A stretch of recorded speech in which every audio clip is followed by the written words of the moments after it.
संघर्षाचा प्रवास त्यांनी चालू ठेवलेला आहे। सिद्ध कानू विद्यापीठाच्या पहिल्या आदिवासी महिला कुलगुरू डॉक्टर सोना जरी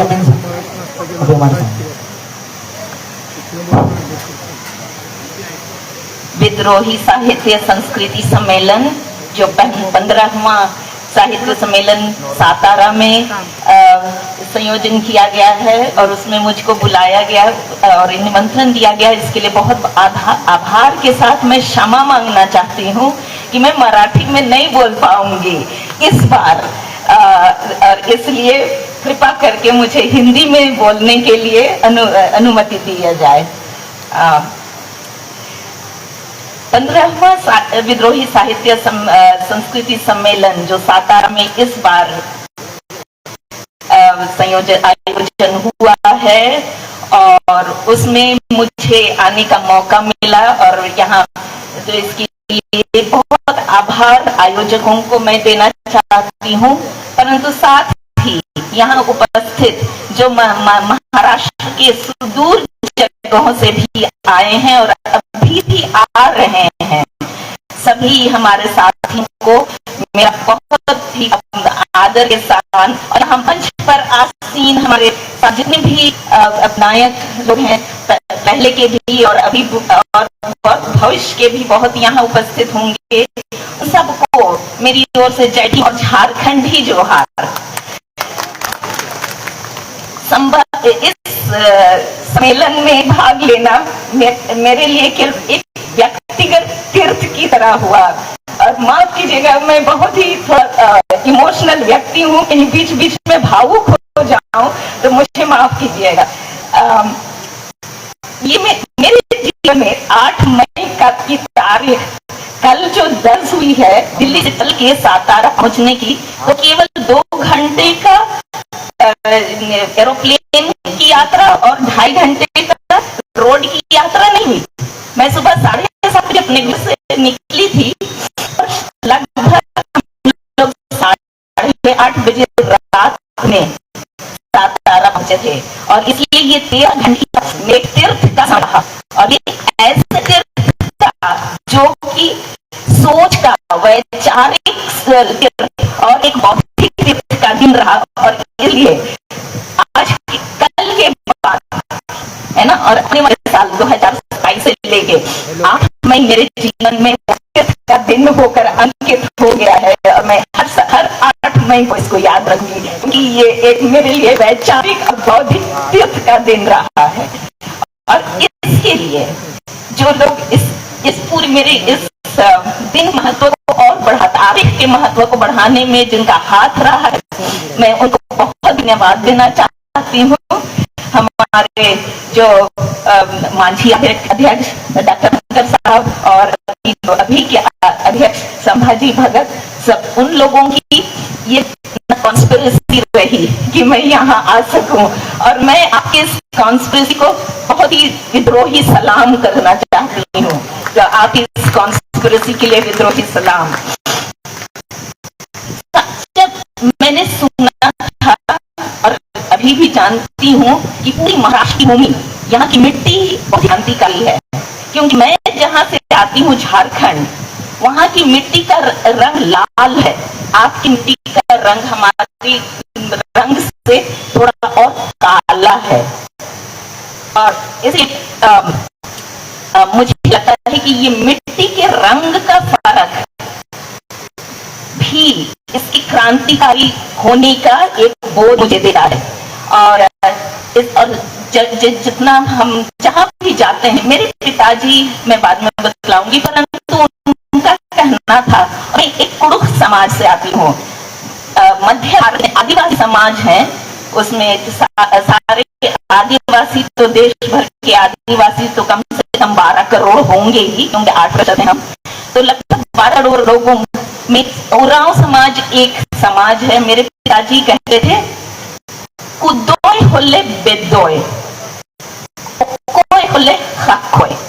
कुदोय मतलब आप विचरण करेंगे, यहाँ वहां जाएंगे, एक्सप्लोर करेंगे, तो बेदोय आपको मिलेगा, और कोय बैठोगे तो आपको सर में आएगा। तो आज मेरे लिए और यारा और अभी तक जीवन की यात्रा की। तो मैंने 1980 के बाद रांची छोड़ा। आज मैं खुद ना ही मेरा भी मैं खुद ना ही चल रहा है और मुझे मिल ही रहा है और मैं बैठती हूँ कहीं भी और अभी बैठ बहुत बाकी है तो हमें चाहिए और समझ में आएगा। इसलिए मैं सातारा कल यहाँ आई। हमारी तीर्थ यात्रा तो एयरपोर्ट पुणे एयरपोर्ट से शुरू हुई और जब तक सातारा में नहीं पहुंची तब तक 3 बहुत ही विशेष स्थानों में मुझे पहुंचने का मौका और इस जमीन को छूने का मौका मिला। इस क्रांतिकारी जमीन को, ये विद्रोही भूमि को छूने का मौका मिला। सबसे पहले तो पुणे में फुलेवाड़ा हम लोग वहां गए, उसके बाद हम लोग नायगांव,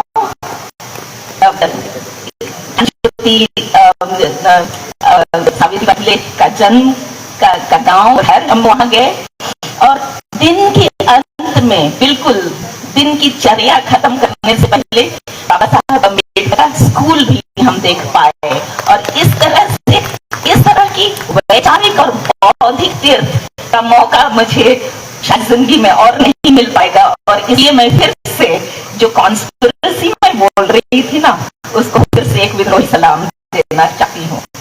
और मेरा ये एक मौका है मेरे लिए, तो मेरी पीढ़ी से पहले जितने लोगों ने इस तरह की वैचारिक बातों को हमारे वंचित समाज के लिए, आदिवासी, मूल निवासी और दलित समाज के लिए दिया है, या तो महाराष्ट्र की भूमि में या तो बिहार, बंगाल, छत्तीसगढ़, अभी तो झारखंड, छत्तीसगढ़, बंगाल और उड़ीसा हो गया है जो कि बहुत, और मध्य प्रदेश भी जो कि बहुत ही आदिवासी बाहुल क्षेत्र है। उन सब की जननायकों को एक श्रद्धा देने के लिए मेरे एक मौका दिया गया है, तो इसके लिए भी मैं बात करना चाहती हूँ।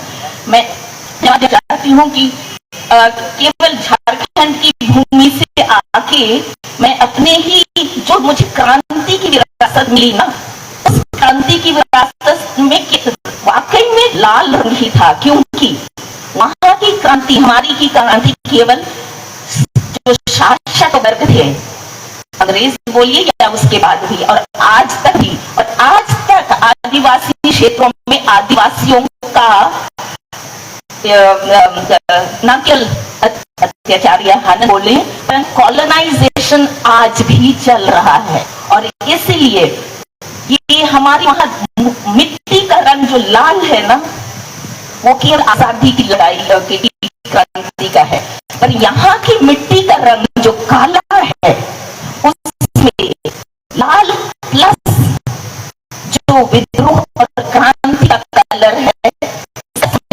देखती हूँ। और इसलिए ये मेरे लिए आज का दिन और एक बहुत ही ऐतिहासिक दिन है। मैं ये दोनों आजादी या मुक्ति बोला है, किसी भी परिस्थिति से उसकी लड़ाई जो अभी चल रही है, परंतु जो ठहराव के साथ भी चाहिए, उस इन दोनों रंगों को मैं अपने आगे के दिनों के लिए इस्तेमाल कर सकूं। और इसलिए क्रांति की विरासत मुझे मिली, जो कि वहां के हमारे नायक रहे हैं, तिलका मांझी, गुरु भगत, सिद्धू चांद भैरव, फूलो जानो, सिद्धू कानू की बात थी, अंततः बिरसा मुंडा भी। परंतु मेरे समाज, उरांव समाज में एक और क्रांतिकारी का नाम आता है जो मिला कि वो राजा की बेटी थी सिंगी, और उसको दीदी दई बोलते हैं हम लोग कुड़ुख में, तो सिंगी दई के नाम से तो जानते हैं। और इसलिए आज की तारीख में यदि मैं समाज या सत्ता की से प्रश्न करने का जो मुझे विरासत में मिला है, वो मुझे लगता है सिंगी दई का की भी विरासत है, जिसने मुगल की सेना को 2 बार हराया था। और इसी बार में जब मुगलों की सेना जान गई कि वो औरतें हैं केवल, क्योंकि मर्द पहली बार मर्दों को हारा मुगल सेना ने, नहीं मर्द से मर्दों से हार गए थे, पर मर्द उस दिन त्योहार का दिन था, इसलिए हमारे आदिवासी मर्द लोग फिर त्योहार था तो हम थे और बेसुध हो गए। परंतु मुगल लोगों ने, जो उनको पता था, उनकी स्ट्रैटेजी थी, पर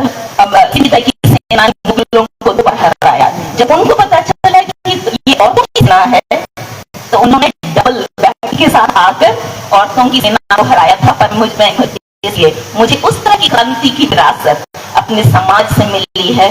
परंतु आज मैं जब यहाँ उपस्थित हूँ तो क्रांति के एक दूसरे पहलू को भी देखकर सब चीज को एक साथ जोड़ने के लिए मुझे जो मौका मिला है उसके लिए मैं धन्यवाद देना चाहती हूँ। और इसलिए आधुनिक भारत के निर्माताओं में महात्मा फुले, क्रांति ज्योति सावित्रीबाई फुले, बाबा साहब अम्बेडकर और उनके साथ हमारे क्षेत्र में जितने अभी विचारक रहे हैं उन सबको एक साथ जोड़ने का, जोड़कर देखने के लिए एक अवसर प्राप्त हुआ है। इसलिए मैं बहुत धन्यवाद देती हूँ। लगभग 99 वर्षों के ना ज्योतिबा फुले के जन्म से लेकर और अभी अगले सालों 100 साल हुआ, और इसलिए इस तरह के जो सम्मेलन होते हैं उसमें हम आगामी 5 साल, आगामी 10 साल, आगामी 100 साल तक की दर्शन को या सपने को देख सकते हैं और ये मौका मिलता है।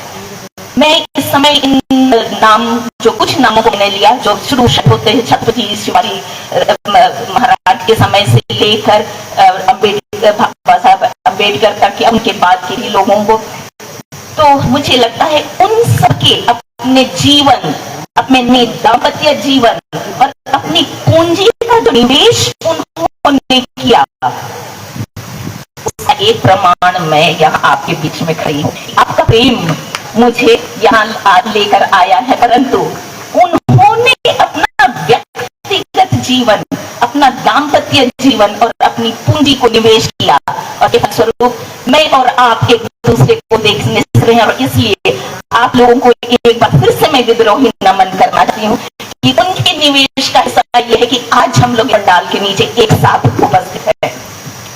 मैं 3 बातों को बोलना चाहूंगी अपने आदिवासी परिप्रेक्ष्य के अनुसार और विद्रोही साहित्य और सांस्कृतिक जो चेतना है उसके को लेकर। एक तो मेरी आज आप मुझको एक पुराना आदिवासी साड़ी पहने हुए देख नहीं सकते हैं।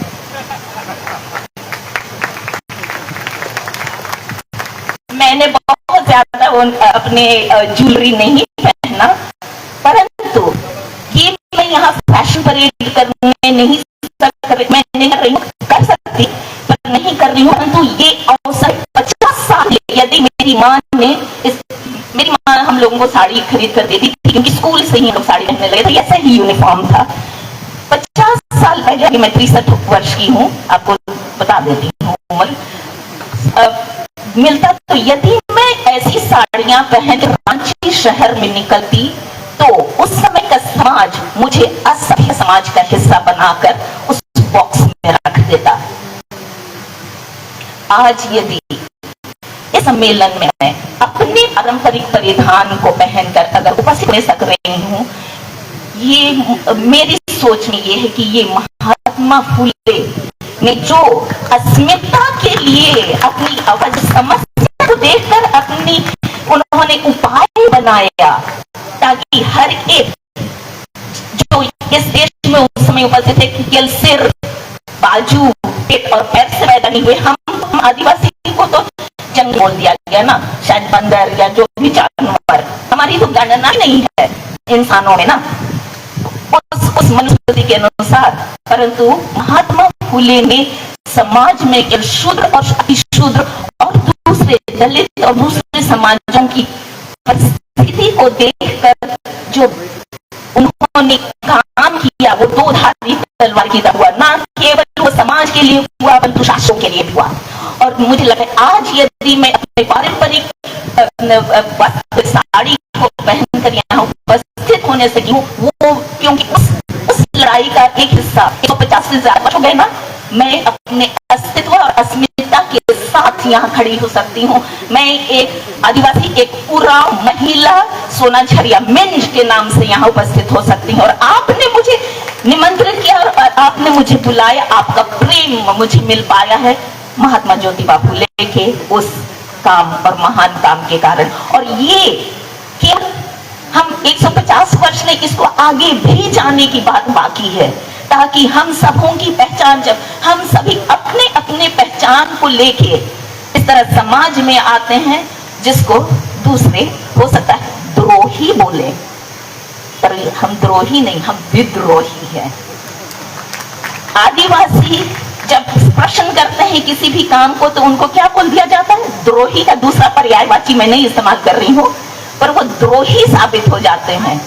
पर जरूरी है कि हम इस आपके विद्रोही साहित्य और संस्कृति सम्मेलन से उस विद्रोहीपन की सोच को और विचार को लेकर अपने आप को द्रोही से विद्रोही साबित करने में कामयाब होने सके। हो सकता है 1 साल में नहीं, पर कुछ समय में। और इसलिए मैं धन्यवाद देना चाहती हूँ इस समय कि मेरे माता पिता से जो पारंपरिक ये व्यवस्था होती है उससे जमीन तो नहीं मिलेगी ना, बेटी को नहीं मिलती, और जो उनकी सोच और उनकी बौद्धिक विचार थे वो मुझे मिल पाया, क्योंकि हम लोग 4 बहनें हैं मेरी माता पिता के, और मेरे जन्म, मैं सबसे बड़ी हूँ, मेरे जन्म से पहले भी उनकी शादी, मेरे माता पिता की शादी इसलिए हुई थी क्योंकि उन्हें अपने समाज की चिंता थी। और मेरे जन्म से पहले भी उन्होंने लड़कियों के लिए हॉस्टल बनाया जिसमें लड़कियां रांची शहर में आकर कॉलेज में पढ़ सकें, और इसलिए मैं उस विचारधारा की भी धरोहर को लेकर आज आपके सामने आई हूँ। जरूरी है कि हर विचारधारा और हर विचार एक पीढ़ी में ही समाप्त नहीं होनी है, और उसके लिए उसकी कड़ी और उसके बहाव को इंश्योर करना ये एक सम्मेलन और केवल आंदोलन नहीं पर संघर्ष और विद्रोही आत्मा का प्रमाण है।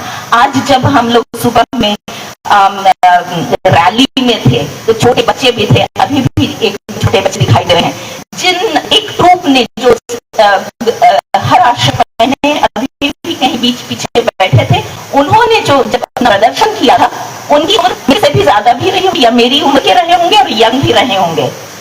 और संस्कृति के प्रदर्शन में उम्र का ये नहीं, केवल होश और जोश की आवश्यकता होती है, ताकि ये क्रांति विचार को प्रकट करने के लिए संस्कृति जो एक साधन है वो हमेशा जीवित रह सके। मैं दूसरी बात जो बोलना चाहती हूँ वो है शिक्षा के संबंध में। यदि मैं आज शिक्षित नहीं, मैं यदि 50 साल पहले शिक्षित नहीं होती या 35 साल पहले शिक्षित नहीं होती तो शायद आज आपके सामने नहीं आ पहुंच सकती।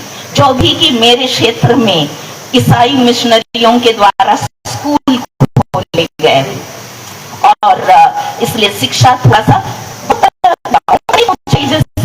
महात्मा फुले ने कहा कि हर गांव में आज तक सरकार कोशिश कर रही है स्कूल खोलने की। स्कूल तो खोल देती है, पर महात्मा फुले का कहना था कि गैर ब्राह्मण शिक्षक हो वो आज तक पूरा नहीं हो पा रहा है। क्यों?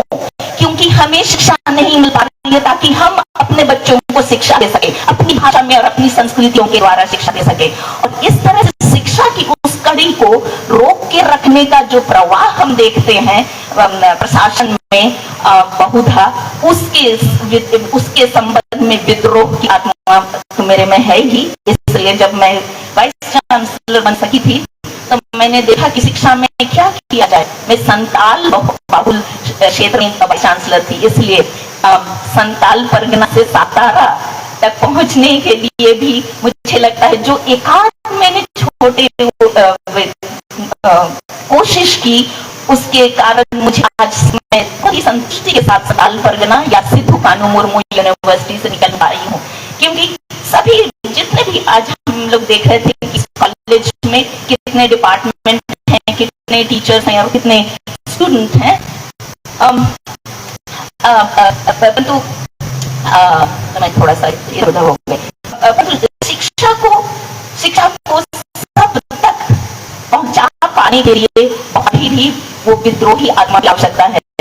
मेरे पिताजी ने 1971 में 3 रुपए और 25 पैसे हैट कलेक्शन से जमा किया था और उससे एक कॉलेज की स्थापना की, और जिसमें अभी 3 फैकल्टी, साइंस, आर्ट्स, कॉमर्स, तीनों फैकल्टी चलते हैं और हो सकता है लगभग 5000 के लगभग स्टूडेंट वहां पढ़ते हैं।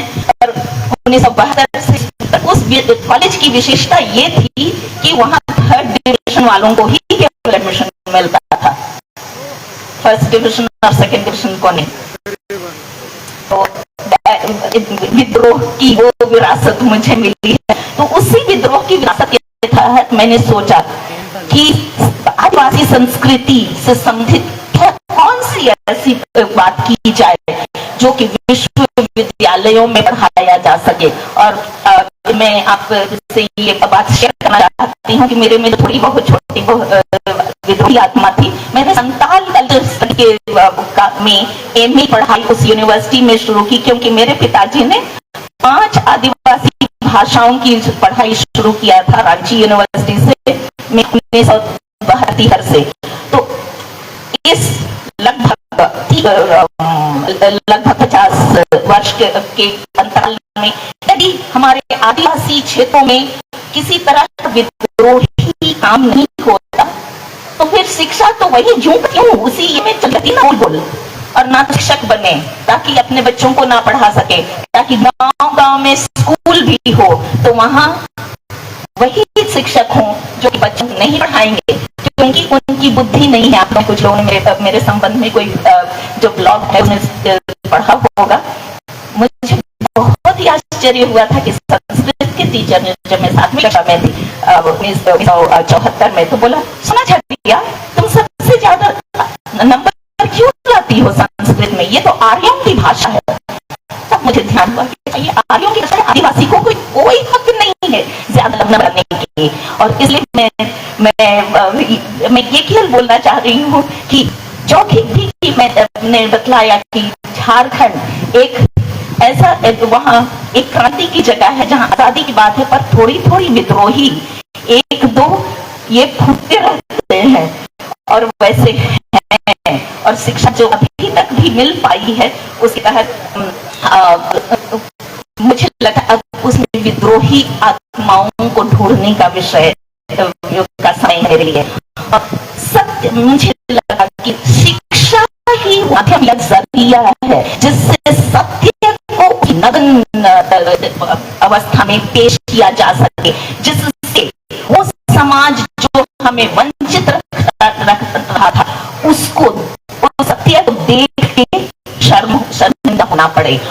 और ये शायद ये भी कारण है कि हमें शिक्षा से वंचित रखा जाता है, क्योंकि हम सीखेंगे हम सत्य को जो सत्य समाज की तरफ महात्मा फुले और सावित्रीबाई फुले ने चलाए, आज भी उसके काम हो रहे हैं। सत्य शोधक समाज और उनके जितने भी काम, इन सब को पेश करना शिक्षा के ही माध्यम से तो होएगा। और यदि अशिक्षित रहेंगे तो उनको शर्म करने के लिए मौके नहीं मिलेंगे, इसलिए लोगों को अशिक्षित ही रहो। परंतु समय है उस विद्रोहीपन की। और इस सम्मेलन ने मुझे न केवल आपसे मिलने और आपके प्रेम को अनुभव करने के लिए मौका दिया है, और न केवल मेरे संस्कृति सम्मेलन का क्या एक अंग या एक चैप्टर हमारे आदिवासी बेल्ट में 2030 नहीं तो 2047 के पहले नहीं हो सकता, जरूर हो सकेगा। और इसलिए मैं अपने तीसरे बिंदु पर आना चाहूंगी जो कि संस्कृति से संबंधित। वो शिकागो यूनिवर्सिटी से पीएचडी किए हुए थे, रांची भी आए, उन्होंने राजनीति में भी भाग लिया। उनका कहना था जे नाची से बाची। और जब हम सांस्कृतिक प्रदर्शन करते हैं, आज भी सुबह हुए, तो उसमें नाच ही था, पर वो अभिव्यक्ति है, वो सत्य की कुछ अभिव्यक्ति है। और संस्कृति क्रांति या विद्रोह को एक बहाव देती है।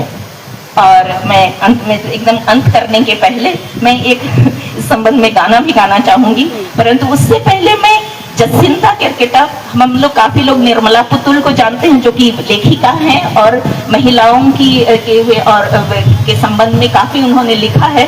पर जसिंता केरकेटा और शिक्षा होने से निर्मला पुतुल, जसिंता केरकेटा और बहुत सारे हो जाएंगे ना। उनकी एक कविता है केवल 2 लाइन की, थोड़ा सा ठहर के सुनिएगा, हिंदी में है। वे पेड़ों को बर्दाश्त नहीं करते वे पेड़ों को बर्दाश्त नहीं करते क्योंकि उनकी जड़ें, मतलब पेड़ों की जड़, उनकी जड़ें जमीन मांगती है।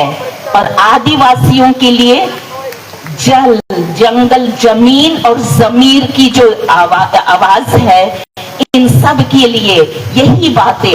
वे पेड़ों को बर्दाश्त नहीं करते क्योंकि उनकी जड़ें जमीन मांगती है। और मैं देखती हूँ कि झारखंड या आदिवासी, मध्य भारत के आदिवासी बेल्ट और महाराष्ट्र के बीच में इतनी दूरी भी नहीं है कि हमारी जड़ें बीच में मिल जाएं। और मैं उन जड़ों के मिलने की और उस विद्रोह के पेड़ को और भी लहलहाने के और विद्रोह के जंगलों के सपने में देखने सक रही हूँ जब मैं इसको पढ़ रही हूँ। और इसके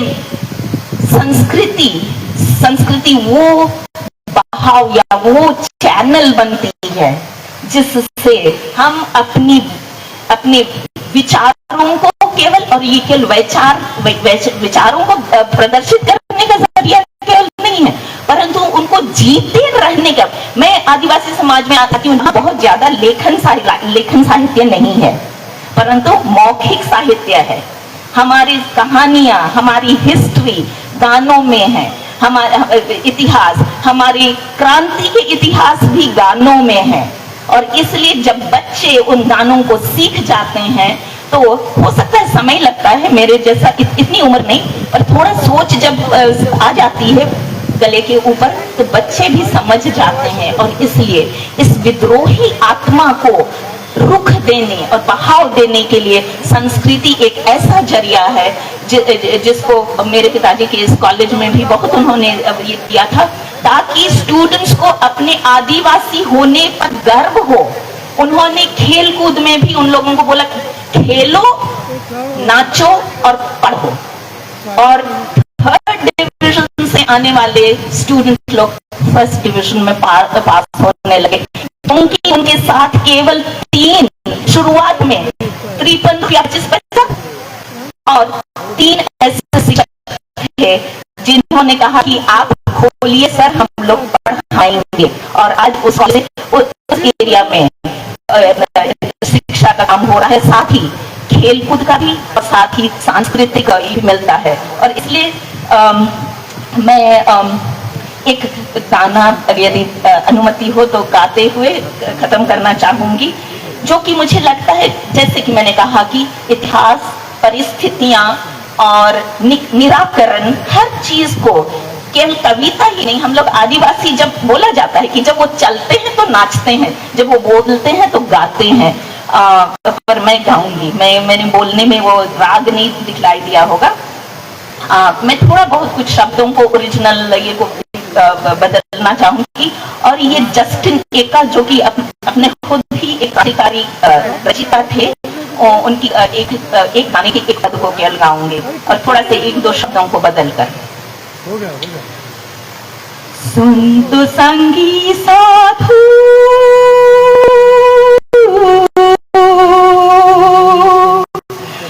सुन तो संगी साधु रे,